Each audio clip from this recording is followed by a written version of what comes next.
Ito, meron pong naaresto mga kaibigan ng CIDG mula dyan sa bayan po ng Enrile. Dyan sa Cagayan Province mga kaibigan. Ito po yung tatlong katao kung di ako nagkakamali. At mamaya subukan natin balikan po ng tawag dyan ng CIDG. Kayo'y nakikinig sa Target On Air. Target On Air. Ito, kambyo muna tayo ng paksa. At hiniling po ni dating Cebu City at Mayor Mike Rama sa Korte Suprema nung Lunes.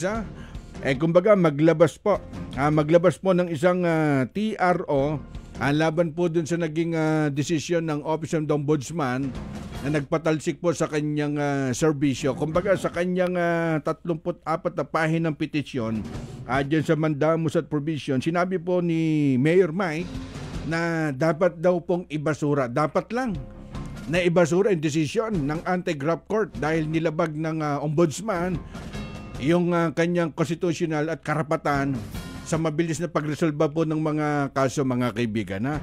Kung pamilyar po sa inyo, nagugat itong kaso na to last September 2024. Kumbaga nakita ng Ombudsman na sapat na basihan na sampan po ng kaso. Ito na sa kabilang linya ng ating komunikasyon, si Mayor Mike Rama, at para pag-usapan po natin, magandang hapon pa, Mayor Mike. Ang hapon po, Rex, at saka lahat na sumasabaybay sa iyo. Apo, at ano po inyong naging reaction, Mayor Mike? Lumabas po yung decision ng Ombudsman na nag-dismiss sa inyo sa serbisyo, Mayor. Ano po? Ano po yung inyong naging reaksyon nang lumabas po ang decision ng Ombudsman na nagdi-dismiss po sa inyong serbisyo, Mayor? Yung original? Apa. Talagang I was not happy about it. Wala naman kong kasalanan. Mm-hmm. Wala. Apa, ito pong paratang sa inyo, ito pong nepotismo at grave misconduct. Ano po ang inyong sagot dun sa mga aligasyon dito, Mayor? Wala rin kasi yung namang dalawang brother-in-law ko nandyan na sa trabaho yun. Mm-hmm. Noon pa. Apa. Kaya sabi ko, wala naman bagong batas na pag, ano ba yun, yung if you get married, paalisin mo sa trabaho yung lahat ng mga relative ng wife mo. Mm-hmm. Hindi naman yung pagkasal ko, nag-hire ako, wala. Apa. Wala nga ako hina-hire since 1992. Mm-hmm. Bloodline ng lolo ko, papunta ng papa ko, wala. Kahit isa. Apa. Wala po. Mm-hmm. Ibig sabihin talagang malinaw na panggigipit, Mayor. Kasi ito original, kahit pa paano, it can be traced yung a year ago, malaman mo yung magiging 2 years na ata. Yung mga 1 year, no? Yung mayroong rally na maisog, yun sa Cebu. Apa. Kaya ito nangyayari sa akin, hindi ko maintindihan, pero hoping against hope na yung Supreme Court ngayon, file na po ako ng petition for mandamus. Apa. Revision with application for the issuance temporary restraining order or writ of preliminary injunction. Apa. Para once and for all, tagal-tagal na yung itong kasong kung makita mo sa facts, yung sabihin natin, ano ba to, yung kailan pinahil, January pa ata, February ba, ng 2023, hanggang ngayon, tapos na yung 6 months, manganganak na, 9 months na, hindi po pa ako nakabalik. Apa. Kaya, pero ngayon, Mayor, hindi po pwedeng. Apo, ngayon po, kandidato kayong mayor sa Cebu. Bali, kamusta naman ang inyong mga kababayan po dyan, Mayor? Talagang at a certain time, kala nila hindi na ako makatakbo. Kaya nakalimutan na almost. Pero at the end of the day, papasalamat tayo kay Senior Santo Niño. Mm. Nakapaya naman ako ng certificate of candidacy. Tama po. Tapos sabi nila, kakancel yung COC ko. Mm. Nakuha ako ng TRO. Tapos sabi na naman ng iba na sinasabi nila po na hindi ako masama sa balota. Nasama po ako. Kaya number 4 po ako sa balota. Apo. Kaya itong complete affidavit sa pag makita mo yun sa fax, pinile to January Mm. of 2023. January, Apa. complete affidavit.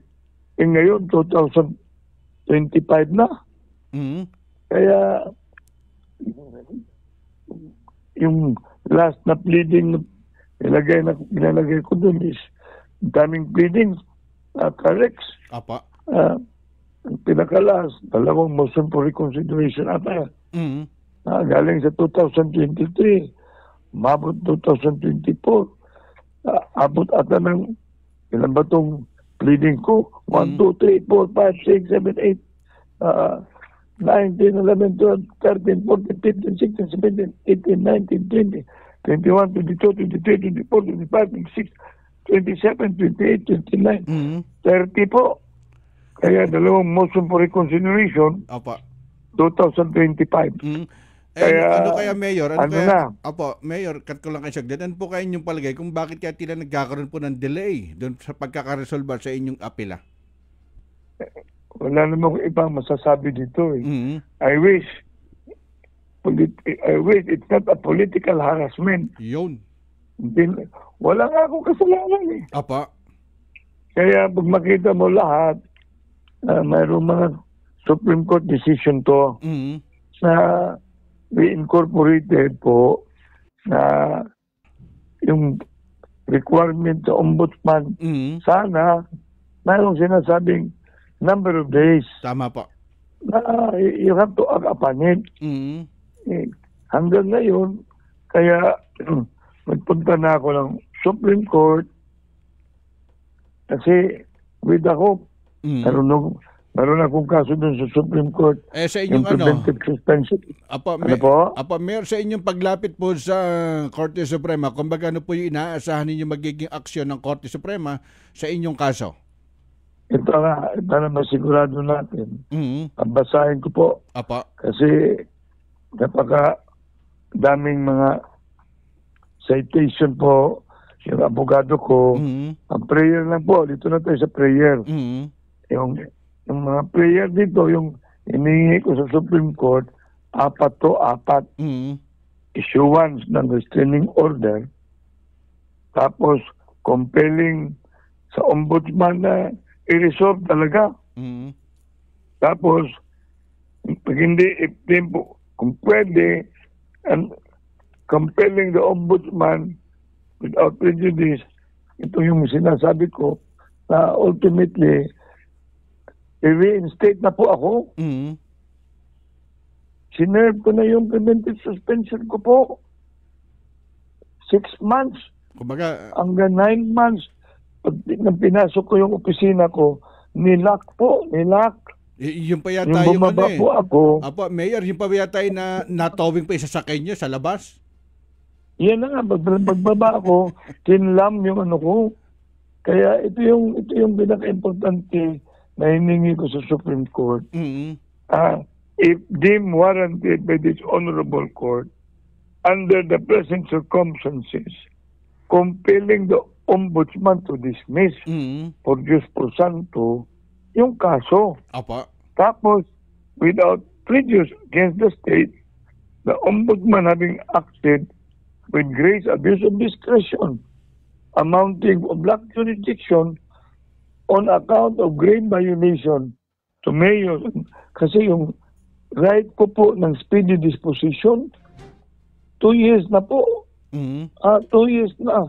Imagine, nag-umpisa yung kaso, January of 2023. Apa. 2025 na po. Mm. Tapos, inali pa yung decision na hindi nga properly served, at saka ultimately, reinstating po sa akin Mm.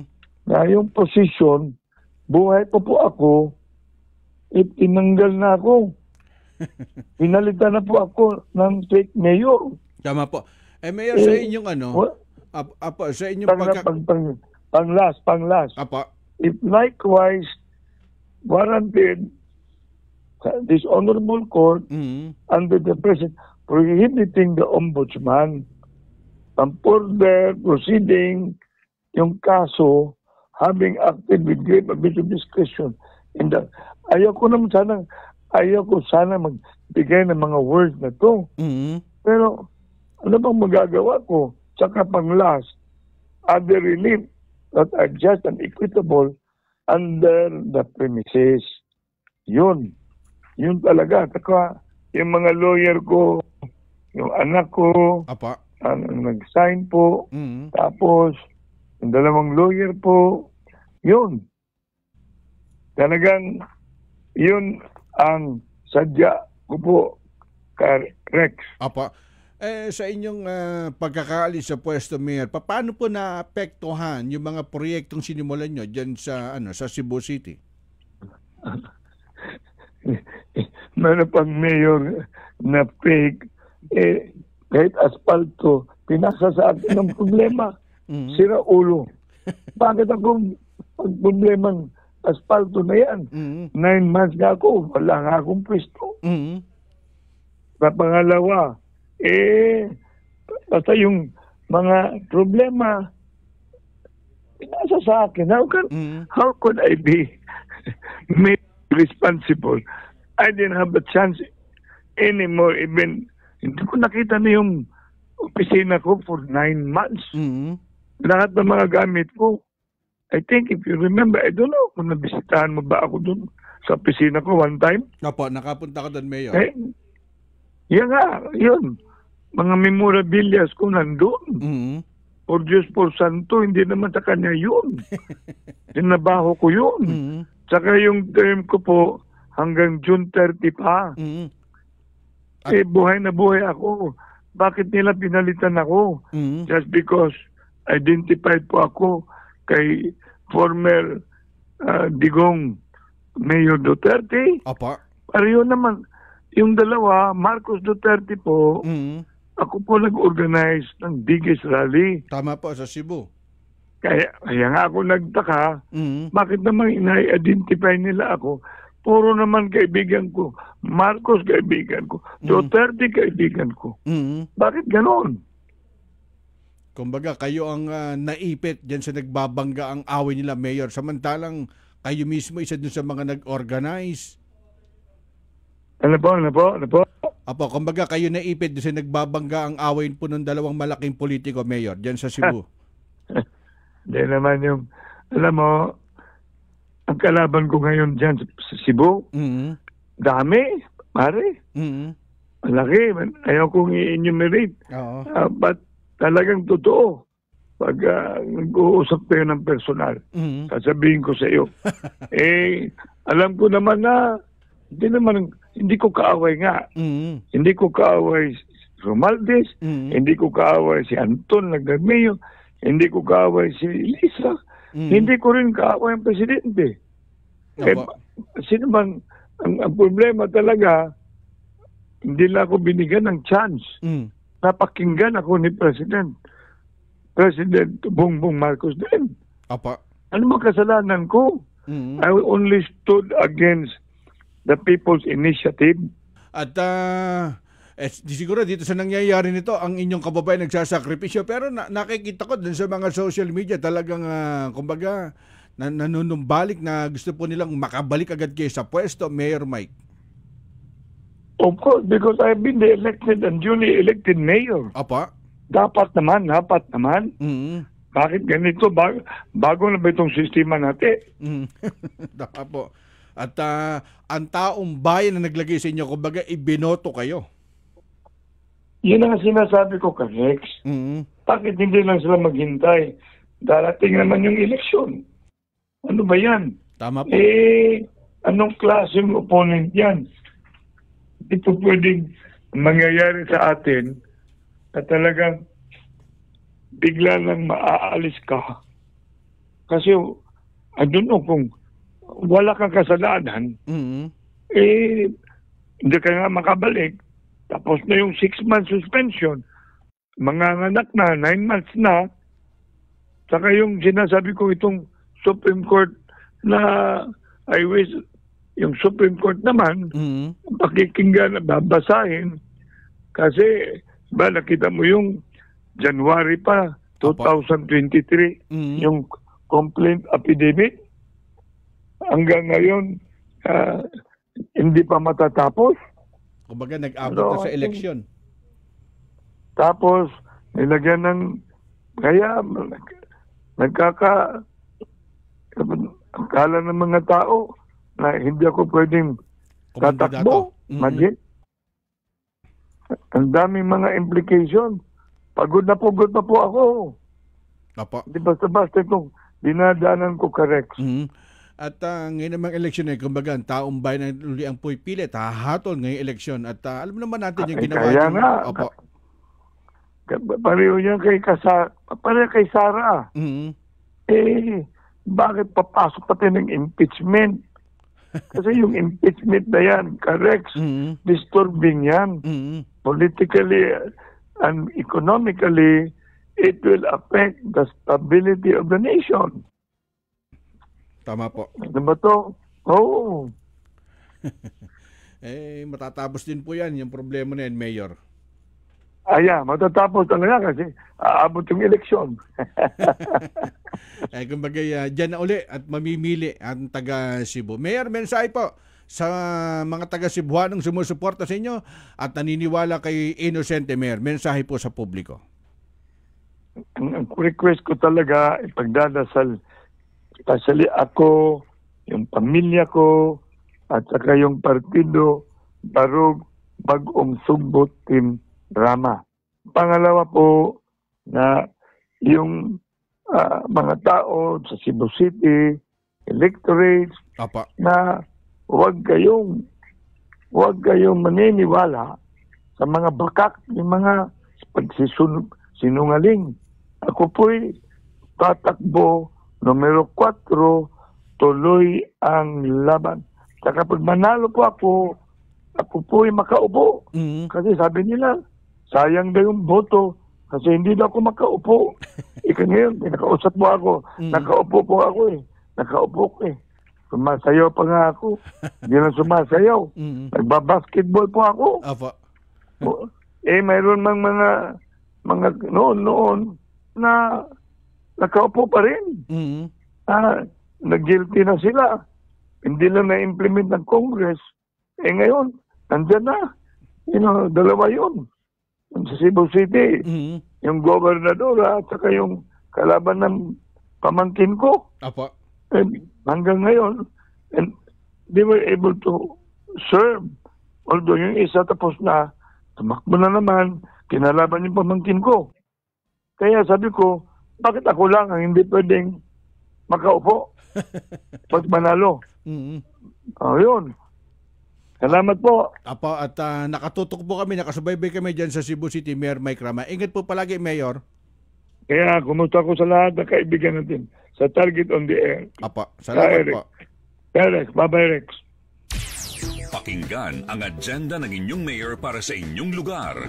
Ang mga hakbang na ginagawa nila upang bigyang solusyon ang mga hinaing at problema ng inyong komunidad. At alamin ang mga good news na hatid nila sa taong bayan. Mayor's Hour sa Target on Air.